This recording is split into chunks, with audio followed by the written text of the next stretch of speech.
Hey everyone, welcome back to the channel. If you've ever tried sending money on Cash App and got that frustrating payment blocked message, you know how annoying it can be. Well, in today's video, I'm going to show you a simple and foolproof way to fix blocked payments on Cash App in 2025. So stick around because this works every time. First, open your Cash App and tap on your profile picture at the top right corner.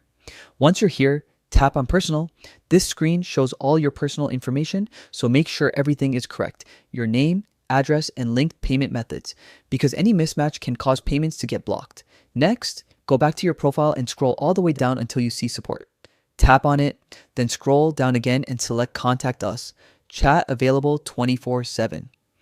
Here, you can describe the issue in detail. Sometimes blocked payments are caused by account-specific problems that only Cash App support can resolve, so it's important to reach out to them directly. And that's really it. Once you've submitted your issue, the Cash App team will review your account and help get your payments working again. If this video helped you, don't forget to hit like, drop a comment down below if you have any questions, and subscribe for more tips and tutorials like this one. Thanks so much for watching, and I'll see you in the next video.